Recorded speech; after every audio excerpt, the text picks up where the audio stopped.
That. Well, don't do that with the liquid stuff because you might be shedding lots of tears when you find out what you could do if you actually hold on to this stuff. We're talking about investing in wine, and there's two ways to do it. You can go to your local retail store, buy a few bottles of what you think is going to be worth something a few years from now, lay it down and hope, and Hail Mary, pray that it goes up. There's a more organized way to do it as well. One fund from the UK is trying to raise money among Asian investors to invest in what would be their fifth tranche of Asian funds directly invested in wines. Peter Lunzer is director and advisor of the company which is doing this, and we're talking about the Wine Investment Fund established just about 3 years ago.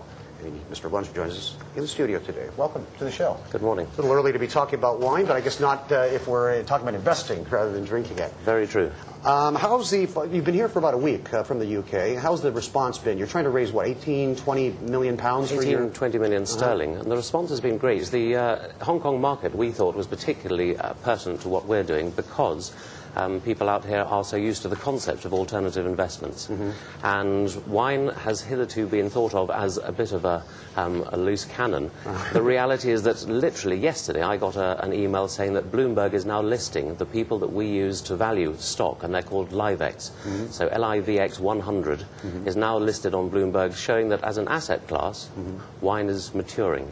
And I think that that will do us a huge amount of good. But the interest has been great while we've been out here. Right. Now, I was taking a look at your...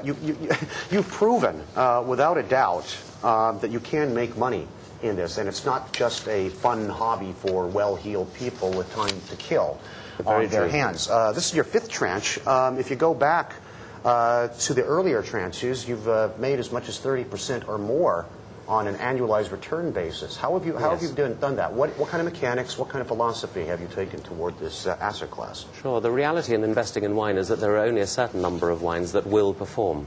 Our price step theory that we adhere to, which is this concept that wines don't go up in a linear fashion, mean that if you buy wines after they have been sitting on a price plateau, they will very often rise quite steeply. And the price plateau concept is that there is supply and demand. And when stock diminishes in the marketplace, and we're working in a product with an inverse supply curve, the further you get from the production date, the less there is to consume.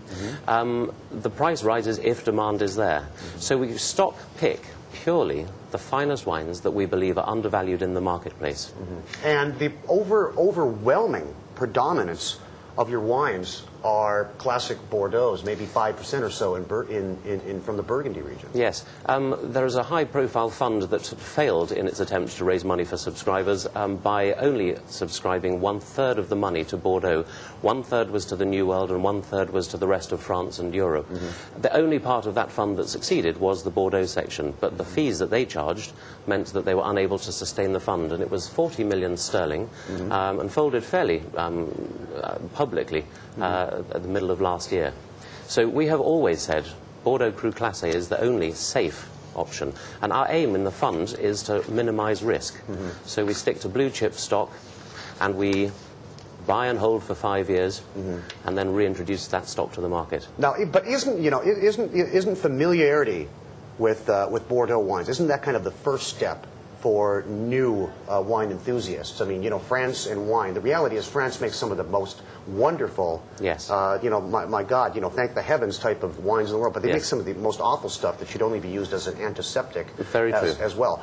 You don't include things like Penfold Grange or New World wines at all like that. Aren't you kind of limiting your sphere, your universe here? The reason that New World wines haven't performed, in my opinion, is that each vintage in most New World climates, California, Australia, New Zealand, South Africa, the climate is so consistent that they have many vintages per decade where the wines are stunning.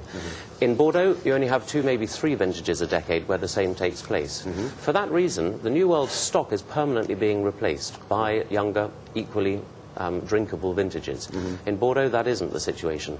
So if you want the 1982 Chateau Latour, there is only one Chateau Latour created, and here we are, 24 years later. It's diminishing in quantity dramatically, and the price is rising. Right. Well, I'm glad you mentioned Latour, because I've got some 70 Latour. I think I'll just hang on to that. We were looking at some of your preferred picks there, and a lot of them are from the 90s vintages. I mean, you're not going back to, I guess, what you would really call the very special and esoteric, like 60s and 70s, say, Haut-Brions. We've got a 95 La Mission Haut-Brion, Latour 95, Léoville Lacasse, and Lynch Bages from the 96. Was the mid-90s is it an undervalued, kind of a real, a wolf in sheep's clothing type of market? It is entirely that, and it is fascinating that 95 and 96, now sort of 10 and 11 years old, are becoming more drinkable, and therefore, true to our price step theory, the volume in the marketplace is diminishing.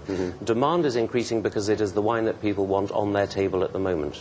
And both of those vintages have been left behind dramatically in price compared to the 2000s, the 03s, and I believe what is going to happen now with the 05s, where the opening prices on Primeur stock will be extremely high. And we won't be involved in chasing an 05 on Primeur market. There's far better value to be had from undervalued older vintages. Having said that, I will also be looking for 89s and 90s, some 86s, and maybe even one or two 82s.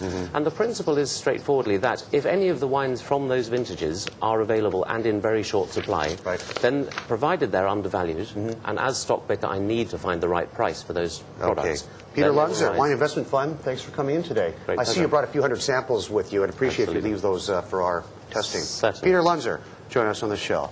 Back in a flash.